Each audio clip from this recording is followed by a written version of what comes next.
هارد لك للنادي الاتحاد. نادي الاتحاد ما كانش يستحق الفوز لانك انت استهنت بالنادي الاهلي، واللي يستهان بالنادي الاهلي وما يعملوش حساب طبيعي ان انت هتخسر وطبيعي ان انت هتزعل.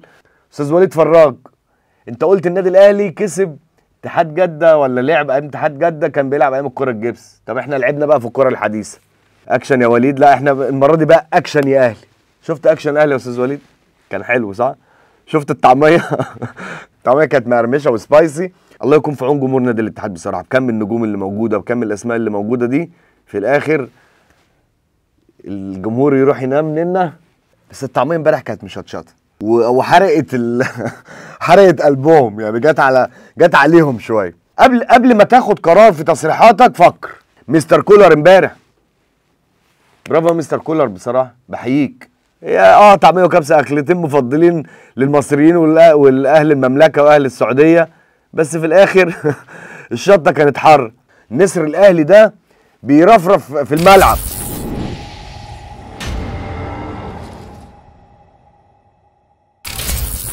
بسم الله الرحمن الرحيم، اهلا وسهلا بيكم في حلقه جديده من برنامج ذا ديفندر من اي ميديا سبورتس. بتشرف دايما بمتابعتكم وبتشرف بتعليقاتكم، وان شاء الله دايما نكون عند حسن ظنكم.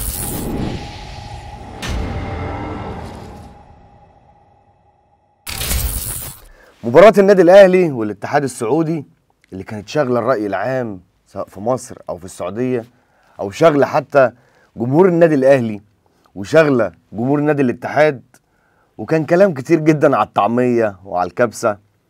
بس الطعميه امبارح كانت مشطشطه.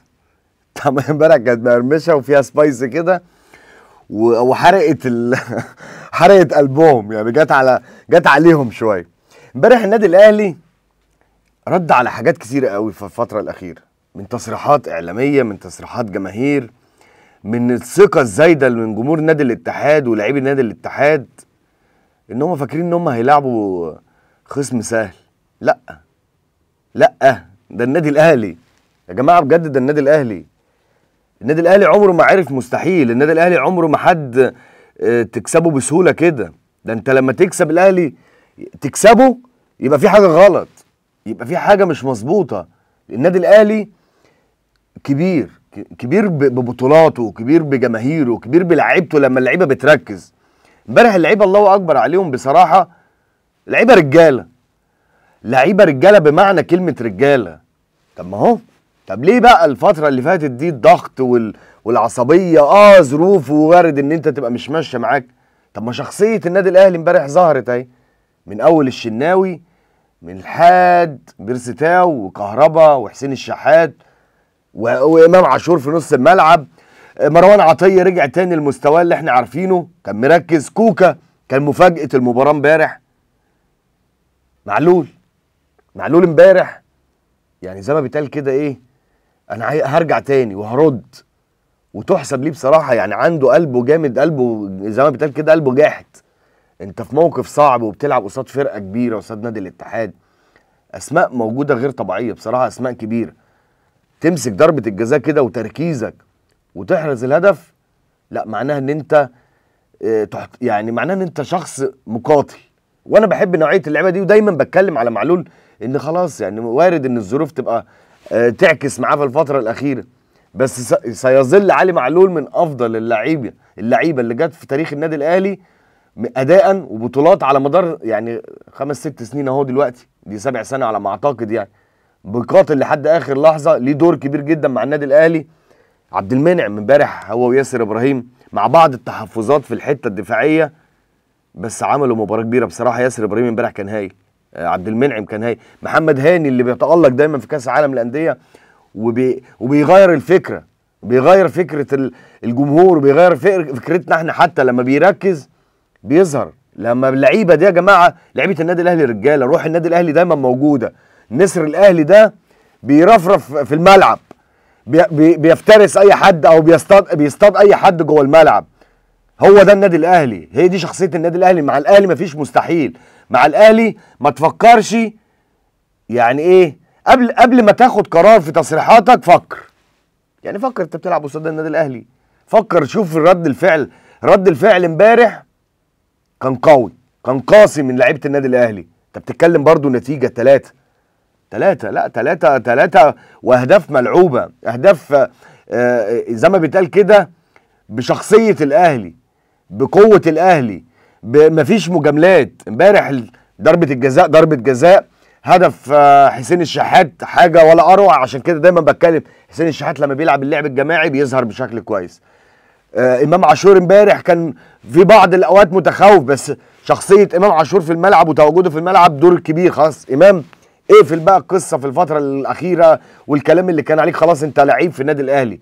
الهدف بتاع امبارح ده هدف اضافه ليك، عندك مستقبل كبير جدا تحققه مع النادي الاهلي وتحققه ليك انت يعني. خلاص بقى ركز مع النادي الاهلي. مستر كولر امبارح، برافو مستر كولر بصراحه، بحييك. امبارح اداره المباراه بتركيز، احترمت، عجبني جدا تصريحاتك قبل المباراه ان انت احترمت نادي الاتحاد وتابعت ودرست وشفت المباريات بتاعتهم وشفت نقط الضعف اللي عندهم. انت عندك مشكله في دفاع نادي الاتحاد، بس طبعا بعد عوده حجازي فرق شويه يعني، عمل توازن شويه. انت عندك امبارح احنا ما شفناش كريم بنزيما ولا شفنا كانتي ولا شفنا حتى فابينو ولا حتى شفنا رومارينو. يعني رومارينيو ما شفناهوش امبارح. اللعيبه دي يا جماعه امبارح ما كانتش موجوده. لعيبه الاهلي كانت واقفه صح، تمركزها صح، عشان كده الاهلي كسب. والاهلي يستحق الفوز. الاهلي يستحق ان الجمهور امبارح، جمهور النادي الاهلي يمشي فرحان، وجمهور نادي الاتحاد كان يستحق الهزيمه، لان ثقه الجمهور كانت زايده قوي يا جماعه. انت عندك اسماء كبيره جدا، بس النادي الاهلي، احنا النادي الاهلي برضه، النادي الاهلي اللي بيعجنن على اي حد. يعني امبارح حتى في حاله ما بين الجمهورين بيتكلموا على الطعميه والكبسه، في الاخر هي طعميه وكبسه اكلتين مفضلين للمصريين والاهل المملكه واهل السعوديه، بس في الاخر الشطه كانت حر. وامبارح لا، امبارح جمهور ده يعني كان هجوم كبير جدا على لاعبي نادي الاتحاد، لان فعلا بصراحه ايه كم اللعيبه اللي موجوده دي والاسماء اللي موجوده، وفي الاخر مش موجودين في الملعب. تعالي كريم بنزيما متعالي حتى هو بيشوط ضربه الجزاء اللي تألق. يعني انا من ضمن سبب فوز النادي الاهلي هو محمد الشناوي. الشناوي امبارح هو سبب فوز، هو تركيزه بروح اللعيبه اللي موجوده خلت النادي الاهلي فوز. يا جماعه بجد اي حد بيجي يتكلم عن النادي الاهلي فكر قبل ما تصرح. يعني حتى في تصريح لاعلامي كبير ليه كل التقدير والاحترام، استاذ عدنان جستنيه.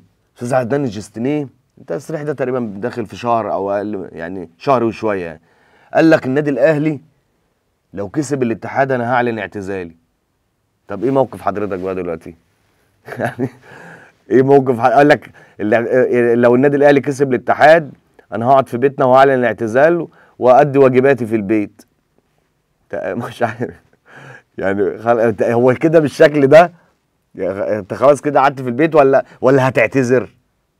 ما هو حلين، يا تعلن اعتزالك على قد الكلام اللي انت قلته والتصريح الخطير اللي انت قلته ده، لان فعلا التصريحات دي يا جماعه كانت ليها دور ايجابي مع الجمهور، مع اللعيبه، مع مجلس الاداره، مع الجهاز الفني. انت شحنت اللعيبه، انت زي ما بيتقال كده استفزيت النادي الاهلي. واللي بيستفز النادي الاهلي استاذ وليد فراج. انت قلت النادي الاهلي كسب اتحاد جده ولا لعب اتحاد جده كان بيلعب ايام الكره الجبس. طب احنا لعبنا بقى في الكره الحديثه، والنادي الاهلي يعني من الاخر كسر شوكتك او كسر شوكه الجمهور اللي كان بيتكلم بيقول لك انا الاتحاد وهكسب وكله كان متوقع ان النادي الاتحاد هيفوز على النادي الاهلي بنتيجه كبيره. طب ايه؟ طبعا حضرتك غيرت تصريحاتك استاذ وليد. انت عارف انا بحبك جدا وشخصيه جميله ومن الناس اللي بعتز بيها يعني، بس شكلك كان وحش قوي بصراحه. يعني شكلك كان وحش قوي في تصريحك. يعني امبارح حتى وانت السياره ترجع للخلف عارف انت لما تيجي نرجع بالعربيه كده تلاقي في السياره ترجع للخلف. هو ده اللي حصل امبارح من تصريحاتك يا استاذ وليد. انت امبارح تعاملك مع جمهور الاهلي والجمهور، وحتى الكلام اللي انت امبارح التعليقات عندك على البوستات على اكشن يا وليد. لا احنا المره دي بقى اكشن يا اهلي. شفت اكشن اهلي يا استاذ وليد؟ كان حلو صح؟ شفت الطعميه؟ انت والله بجد احنا دخلنا في طعميه وكبسه، بس احلى اكلات والله نعتز بيها طبعا وشرف لينا. والطعميه كانت حلوه، الطعميه كانت مقرمشه وسبايسي. ويعني حتى امبارح الجمهور جمهور نادي الاتحاد ما كانش مصدق، جمهور نادي الاتحاد يعني كانه بيحلم. يعني حتى لدرجه بعد الهدف الثالث جمهور نادي الاتحاد ابتدى يمشي من الاستاد، ابتدى خلاص فقد يأس، عشان انت بتلعب قصاد النادي الاهلي. تاريخ النادي الاهلي تاريخ كبير، بطولات النادي الاهلي بطولات كبيره، تاريخ النادي الاهلي ببطولاته بخبراته اللي هو بيتوارثها الاجيال، محدش ينفع يقف قصاد النادي الاهلي. عشان تقف قصاد النادي الاهلي لازم تستعد، وتستعد صح، ودايما عكس التوقع. وهي دي الكوره، وهي دي المتعه. عشان كده يعني انا بقول بصراحه مبروك للعيبه النادي الاهلي، مبروك لمجلس الاداره، مبروك للجهاز الفني على الروح اللي انتوا قضيتوا بيها، وفرحه جمهور النادي الاهلي امبارح في السعوديه، وفرحه جمهور النادي الاهلي حتى في مصر. انتوا فعلا عملتوا فرحه للجمهور. والحاله اللي احنا شفناها امبارح في ظل الظروف اللي احنا موجودين فيها وظل الاجواء اللي موجودين فيها، انتوا رجعتوا الابتسامه لجمهور النادي الاهلي، رجعتوا الروح. الناس امبارح بعد المباراه فرحانه، وجمهور النادي الاتحاد زعلان، ودي سنه الحياه. بس الحاله اللي ما بين الجمهور النادي الاهلي وجمهور نادي الاتحاد بجد فرحتونا، سواء جمهور النادي الاهلي او جمهور نادي الاتحاد. والله كنت فعلا مثال للتشجيع الرياضي المحترم، مثال للتشجيع الكره الصح. متعتونا وامتعتونا بجد. لعيبه نادي الاهلي امتعتنا بروحها، باصرارها جوه الملعب. هارد لك للنادي الاتحاد. نادي الاتحاد ما كانش يستحق الفوز، لانك انت استهنت بالنادي الاهلي، واللي يستهان بالنادي الاهلي وما يعملوش حساب طبيعي ان انت هتخسر، وطبيعي ان انت هتزعل. والطعميه حلوه ومقرمشه وجميله، ويعني حقيقي الله يكون في عون جمهور نادي الاتحاد بصراحه، بكم النجوم اللي موجوده، بكم الاسماء اللي موجوده دي. في الاخر الجمهور يروح ينام مننا وزعلانين. مبروك للنادي الاهلي، مبروك لجمهور النادي الاهلي. وان شاء الله باذن الله مباراه النادي الاهلي اللي جايه قبل النهائي، النادي الاهلي يقدر يوصل للنهائي، يقدر يلعب قصاد مانشستر سيتي، مباراه تاريخيه. اللعيبه دي تقدر تعمل تاريخ لنفسها، مستر كولر يقدر يعمل تاريخ لنفسه.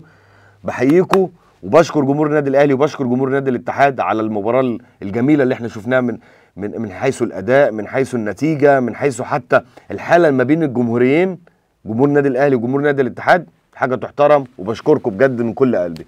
وهنا انتهت حلقتنا من برنامج ذا ديفندر من اي ميديا سبورتس. بتشرف دايما بمتابعتكم، وانتظروني قريبا في حلقه جديده. تحياتي ليكم، ابراهيم سعيد.